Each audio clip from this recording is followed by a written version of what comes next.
시청자 여러분 안녕하세요. 데일리팜 안경진 기자입니다. 오늘 안 기자의 바이오톡 초대 손님은 멀리 제주도에서 모셔봤는데요. 제주약대 이상호 교수님을 소개합니다.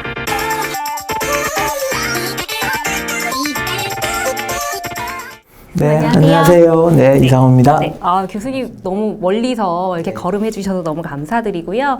사실 저는 교수님이라는 호칭보다는 아직까지 PD님이 익숙하기는 해요. 근데 그도 그럴 것이 이제 최근까지 바이오 PD로서 산업통상자원부에서 바이오 R&D 정책 관련 업무를 기획하시고 또 총괄해서 업무를 수행하시다가 이달 초에, 그러니까 지난 4월 초에 막 제주 약대로 부임을 하셨어요. 사실 저는 이제 소식을 전해 듣고 어머나 깜짝 놀랐는데 제주도 가셔서 적응하시랴 정신이 좀 없으셨을 것 같아요. 최근에 좀 어떠셨어요? 제가 4월 1일자로 부임을 해서 이제 뭐 딱 3주 정도 지나서 아직 뭐 사실 정신이 없긴 합니다. 뭐 세팅을 해야 되는 것도 많고 하는데 그래도 뭐 다들 제가 여기를 옮긴다고 하니 뭐 반응은 여러 가지지만 그래서 가장 공통적으로 하는 반응은 제주도. 그쵸. 네. 제주도라는 걸 너무 이제 부러워하시는 것 같고. 사실 나중에 기회가 돼서 한번 보면 좋겠지만 캠퍼스가 너무, 약속하죠? 네. 너무 이뻐요. 그리고 캠퍼스 내에 오름이 있어요. 약대 건물 옆에 오름도 있고요. 네. 그러니까 그 캠퍼스 내에 그런 오름이란 숲을 가지고 있다는 것도 좋고. 그래서, 어쨌든 대학이 좋은 학생들을 가지고 좋은 교육을 만드는 것도 있지만 그런 또 좋은 자연 속에서 또 교수로서 있는 것도 저 나름대로는 또 하나의 행복이지 않나 생각하고 있습니다. 근데 교수님 이력이 워낙 약대에 가시기 전에도 좀 변화무쌍하긴 하셨어요. 처음에 이제 유한양행 선임연구원으로 시작해서 대웅제약 센터장으로도 계셨고 또 잠깐 또 바이오 벤처 쪽에도 있으셨어요. 이제 우리 이제는 잘 알려졌는데 브릿지 바이오 테라피틱스 이제 초창기 멤버로 계셨었고 또 한국산업기술평가관리원에서는 한 4년 8개월 정도 바이오 PD로 계셨었고요. 이제 이번에 어쨌든 약대 교수로 커리어를 변경하시게 된 좀 계기가 있으실 것 같은데. 네, 뭐 여러 가지 이유가 있겠지만 약사로서 해본 직업을 뭐 했는지 찾아보니까 유일하게 아는 게 교수랑 창업만 안 해봤더라고요. 다음에 창업하시죠. 네, 농담이고요. 뭐 하여튼. 네, 제가 이렇게 뭐 여러 가지 다양한 직업군을 거치면서 느꼈던 거는 약사로서의 어떤 좀 다양성이 있는 부분에서는 그래도 누구 못지않게 많은 거를 했다는 생각이 들었고, 특히 이제 마지막으로 있었던 그래도 어쨌든 우리나라 국가 정부에서 가장 큰 예산 규모를 가지고 있는 산업통상자원부에서 어떤 바이오 PD의 일을 하면서 국가 R&D 예산이 어떻게 만들어지고 그 R&D 예산이 어떻게 기업이나 관련 수요자들한테 돌아갈 수 있는지에 대한 부분을 보면서 좀 더 약학을 전공했지만 또 약사로서에 대해서 가야 되는 길 외에도 다양성 측면에서는 정말 할 수 있는 것이 많겠다는 생각을 많이 했어요. 그런 거를 좀 느끼다 보니까 학교를 가서도 지금 이제 약학을 공부를 하고 있는 친구들한테도 좀 더 다양성이 있는 직업에 대한 환경들, 그리고 약사가 가져야 되는 여러 가지 직무 능력에 대한 부분들을 좀 더 같이 한번 공유도 하고 그런 부분들을 좀 인재를 양성해보자는 측면에서 아마 선택을 하게 된 게 가장 큰 이유이지 않나 그렇게 생각이 듭니다. 네, 바이오 PD로서 또 업계에서 쌓은 뭐 지식이나 네트워크를 이제 후학 양성에 쏟으시겠다 좀 이런 포부를 말씀을 해주셨고, 근데 또 제주대가 뭐 제주도라는 또 설레임도 있지만 마침 작년부터 제가 알기로는 학생 모집을 시작한 걸로 알거든요. 그래서 이제 이런 신생 약대로서 또 제주 약대가 또 다른 약대와 장점도 있으실 것 같고 또 제주 약대를 선택하신 또 이유가 또 있으실 것 같아요. 좀 그것 좀 소개 좀 해주세요. 네, 뭐 기자님 말씀하신 것처럼 작년에 처음 생겼고 이제 뭐 4학년, 5학년, 3학년, 4학년 그렇게 딱 2학년만 있어요. 네. 근데 제가 제주대 약대를 선택한 이유도 있고 그리고 그게 또 일하는 가장 큰 거는 이제부터 우리가 하나하나씩 만들어가는 거고 그 만들어가는 과정이 만들어진 조직에서 학생이 들어오는 것이 아니라 새로운 교수님들과 새로운 학생들이 같이 만들어가는 약대라고 저는 생각이 들거든요. 그 이유는 새로운 신생약대가 가져야 되는 가장 큰 건 전 전통이라고 생각이 듭니다. 다들 약학을 공부하신 분들이 각 학교에 대한 프라이드도 많으시고 또 학교가 가진 전통들도 많잖아요. 그런 전통을 만들어진 전통이 아닌 학생들과 같이 만들어 갔으면 좋겠고, 그리고 저희 약대에 있는 교수님들 정말 좋으신 분들 많거든요. 그런 분들하고 이렇게 제주대 약대의 하나의 전통을 만들어가고, 그리고 산업약학을 이끌어 나갈 수 있는 인재를 양성한다는 측면에서는 지금은 저희가 크게 내세울 거는 없지만 앞으로는 제주대학대가 정말 많은 거를 내세울 게 많다는 생각이 들어서 저는 그런 부분이 되게 자랑스럽기도 합니다. 정말 기대가 되고 제주약대 좋은 소식이나 또 재미있는 또 프로젝트 있으면 알려주시면 네. 또 저희가 달려가겠습니다. 네, 아무래도 이제 교수로 이제 막 가셨고, 근데 직전까지 한 5년 남짓 정도 산업부 전담 기관에서 정부 정책을 수행을 하시다 보니까 좀 느낀 점이 굉장히 많으셨을 것 같거든요. 그리고 마침 그 바이오 PD로 계시는 동안에 바이오 산업이 굉장히 우리나라에서 커졌어요. 위상이 되게 달라졌고, 제가 알기로는 R&D 예산 규모도 처음 가셨을 때에 비해서 엄청 확대된 걸로 알거든요. 좀 아무래도 교수님 공로도 좀 있을 것 같기는 한데, 좀 기억에 남는 성과들 몇 가지 꼽아주시면 어떨까요?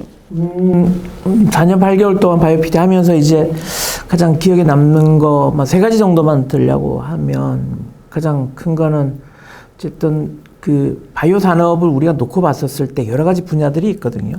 기존에 의약품을 다룰 수 있는 레드바이오라는 것, 그다음에 뭐 우리 바이오 플라스틱이나 이런 걸 할 수 있는 좀 그린과 관련된 화이트 바이오, 그린 바이오, 그다음에 융합 바이오 이렇게 이제 나누고 있는데, 그래도 어찌됐든 바이오 산업의 가장 큰 이제 주축은 이제 의약품을 기준으로 하는 위주로 하는 레드바이오 산업이잖아요. 그런 산업의 큰 R&D 사업의 추진 동력이 될 수 있는 국가 신약 개발 사업 2조 2천억 정도 규모에 대한 사업이에요. 10년 동안 대한민국이 창건하고 국가 R&D로 가장 큰 규모의 R&D 사업이라고 보시면 돼요. 예타를 통과한 사업이고요. 산업부, 과기부, 복지부 세 개 부처가 같이 이제 투자를 해서 하는 사업인데, 그 국가 신약개발 사업을 통과할 수 있도록 같이 일을 한 산업부의 파트너를 했다는 게 가장 큰 기억에 남고요. 두 번째는 저 개인적으로는 가장 기억에 남긴 하지만 19년 5월에 오송에서 바이오 헬스 국가 비전 선포식이라는 걸 그 대통령 모시고 하는 행사가 있었어요. 그때 제가 참 기억에 남는 게 그 하신 말씀 중에 이제는 바이오 헬스 산업을 대한민국의 미래의 기간 산업으로 육성을 하겠다는 그런 선포를 했거든요. 제가 바이오 산업을 오래 있으면서 이런 제약 산업을 중심으로 하는 바이오 헬스 산업이 국가 기관 산업을 육성하겠다는 말을 처음 들었던 자리였던 것 같아요. 그래서 이제는 바이오 산업이 정말로 이제는 대한민국을 앞으로 먹여 살려야 되는 산업이었지 않나 생각이 들고요. 그리고 마지막으로는 PD라면서 예산이 거의 2배 이상 이제 규모를 키웠던 건 이제 그런 바이오 헬스 산업을 집중적으로 육성하겠다는 이번 정부의 방침도 있었고, 그거에 부합되게 또 산업부가 많은 또 프로그램이나 사업을 만들었다는 거, 그리고 그걸 수행할 수 있게끔 이제 저희가 많이 알려져 있는 이런 제약과 바이오 협단체들이 훨씬 더 산업부에 좀 더 많이 참여를 하고 같이 일할 수 있는 룸이 만들어졌다는 거. 사실은 산업부는 주력 산업 위주로 그 산업들이 구성이 되어 있어요. 뭐 반도체, 자동차 이렇잖아요. 근데 이제 그게 바이오 산업도 하나의 주력 산업의 이제 편에 들어왔고, 그런 걸 잘 수행하고 서포트할 수 있는 이런 협단체들도 이제 산업부에 많이 들어와서 일을 할 수 있게끔, 이제 그런 부분을 좀 제가 어쨌든 좀 자리를 만들어 줬다는 게, 그런 부분들이 가장 3가지가 기억에 남는 일이라고 생각이 듭니다. 네. 굉장히 열정적으로 PD로서 일을 하신 걸로 아는데, 사실 이제 이전에 업계에 계시다가 역으로 이제 정부 이제 산하기관에서 어쨌든 이제 그때는 뭐 과제 선정도 하고 바이오 벤처들 지원도 하고 좀 이런 일을 반대 입장이 어떻게 보면 되신 거잖아요. 그러다 보니까 좀 관점이 많이 바뀌었을 것 같거든요. 네. 그러면은 그런 관점들을 좀 업체들한테 얘기를 해주시면 좀 그분들한테도 도움이 될 것 같아요. 확실히 보면 기존에 저희가 의약품을 개발하고 할 때 가장 큰 기준은 신약을 해야 되겠다는 하나의 그런 걸 가지고 이제 많이 하잖아요. 근데 신약이라는 게 우리가 통상적으로 알고 있는 좋은 물질 찾아내고 뭐 비임상시험 잘하고 임상시험 잘하면 된다고 하지만 그 중에서 가장 크게 하나 이제 구멍이 나 있는 부분들이 어떻게 생산할 거며 그 물질을 어떻게 퀄리티 컨트롤할 건지에 대한 부분, 이제 소위 말하는 CMC에 대한 부분들, 생산에 대한 부분들, 그런 부분들은 사실은 정부적 그 정책이나 지원에 대한 사업들이 많이 없었거든요. 이제 그런 부분들을 이번에 이 산업부 중심으로 좀 많이 만들면서 기업들이 좀 더 그런 부분들을 더 많이 알게 되고, 사실 뭐 여러 가지 이제 좀 안 좋은 소식들도 보시게 되면 그런 물질에 대한 부분들에 대한 이슈들이 많잖아요. 이제 그런 부분들은 이제는 좀 더 기업들도 초기에서부터 좀 챙겨서 가야 된다는 것들이 돼 있고요. 그다음에 한 가지 또 좀 추가로 말씀드리면, 어쨌든 벤처들이나 좀 더 창업을 하시는 분들이 좀 더 다양성을 가지고 좀 창업을 많이 하시잖아요. 이제 물론 아주 큰 아이템 리스크를 많이 가질 수 있는 것도 하지만 좀 더 작지만 좀 더 다양성을 가지고 할 수 있는 부분들도 저는 많다고 생각이 들거든요. 뭐 심지어 우리가 말하는 계량의학 기술이라 할지라도 또는 약물 재창출이라 할지라도 어떻게 시장에서 포지셔닝 하는지 전략적으로 하는 부분들도 꽤 많이 고민을 많이 하고 생각을 좀 더 다양성을 보게 되면 훨씬 더 저는 진출할 수 있는 분야가 많다고 보거든요. 그러니까 그런 부분들은 말씀하신 것처럼 그런 기업의 경쟁력 부분은 내가 팬시한 거를 잘 해서 한다고 하는 게 경력도 있지만 남들이 잘 하지 못했던 거를, 그리고 남들이 생각하지 못했던 걸 찾아내는 것도 중요하다고 저는 생각이 듭니다. 그런 관점에서 벤처들이 좀 보면 훨씬 더 어떤 정부 부처에서 추진하고 있는 사업하고에 대한 얼라이언스도 맞춰줄 수 있는 룸이 되지 않을까 생각이 또 들긴 합니다. 네. 최근 들어서 그런 정부가 정말 아까도 말씀하신 것처럼 정부가 바이오 산업을 기간 산업으로 말하는 걸 처음 들으셨다. 그래서 그 순간에 잊지 못한다고 하셨고, 좀 예산도 키우고 정말 바이오 산업을 육성하려는 의지를 굉장히 많이 보이거든요. 근데 이제 벤처들 입장에서는 그런 정부가 지원을 해주려고 이제 주머니를 열었을 때 그거를 적극적으로 활용하는 게 굉장히 중요하잖아요. 대부분 왜냐면은 결국엔 재원의 문제고, 어떻게 하면 그걸 효율적으로 활용해서 기업의 운영을 도움을 받고 좋은 물질을 개발하고 이렇게 활용할 수 있을 텐데, 좀 어떻게 하면 정부가 원하는 벤처, 정부 눈에 들어오려면 좀 이런 꿀팁을 좀 몇 가지 좀 전해주시면 좋을 것 같아요. PDM에서 가장 많이 만났던 분들이 그런 벤처하는 기업들, 그리고 그와 관련되어 있는 분들을 가장 많이 만나서 이야기를 했는데, 물어봐요. 이렇게 이제 그런 분들이 이렇게 뭐 정부 과제가 나왔는데 어떻게 하면 이 정부 과제 잘 딸 수 있는지에 대한 부분들 하면 저는 그냥 표준 답안을 말씀을 드리는 거거든요. 거기에서 제시되어 있는 RFP를 바이블처럼 정말 잘 분석하고 그대로 잘 지킬 수 있도록 그림을 그리시라는 것. 그리고 그 RFP에서 제시되고 있는 항목들을 수행을 할 수 있는 사람들을 잘 모아서 좋은 팀을 만들어서 누구 하나 이렇게 욕심내는 게 아닌, 그 실제 누가 보더라도 그 목표를 달성하기 위해서 제대로 할 수 있는 사람들 팀을 만들어서 이렇게 해서 했으면 좋겠다고 이야기는 하거든요. 사실 이제 표준 답안인 거고요. 그리고 또 사실 일부 맞기도 하죠. 근데 이제 정부에서 이제 추진하고 있는 산업들이나 어떤 걸 할 때 벤처 기업들이 좀 더 그런 거에 코드를 맞추려면 보는 포인트를 좀 달리해 주셔야 돼요. 그러니까 무슨 말이냐면, 정부에서 하는 R&D 사업과 그런 어떤 프로그램의 결국 최종 수혜자는 국민을 생각하는 거죠. 그러니까 국민을 위해서 어떤 일을 하고 어떤 프로그램을 했었을 때 어떻게 국민이 될 거냐는 거죠. 근데 기업은 그 프로그램을 통해서 수혜자를 기업으로 보는 거죠. 자기들의 기업으로. 내가 이렇게 해서 할 때, 그렇죠. 그러니까 비록 내가 그 수혜를 받다 하더라도 그 수혜를 통해서 결국 혜택을 보는 거는 국민이라는 거를 제대로 좀 설명이 잘 될 수 있게끔 하셔야 됩니다. 물론 기업을 활동하는데 투자를 받기 위해서 내 기업의 육성을 하는 거에 대한 부분이 맞지만, 투자와 정부의 지원을 받는 건 좀 저는 결이 다르다고 생각하거든요. 그래서 정부 지원을 하실 때는 항상 어디엔가 프로포저를 쓰실 때 이 사업을 통해서, 이 과제를 통해서 어떻게 국민한테 도움을 주고 혜택을 줄 수 있는지에 대한 부분을 좀 더 전략적으로 잘 녹아내셔도 그런 부분도 좋은 하나의 정부 과제를 수행할 수 있는 팁이 되지 않을까 생각이 듭니다. 네. 잘 기억하셨으면 좋겠네요.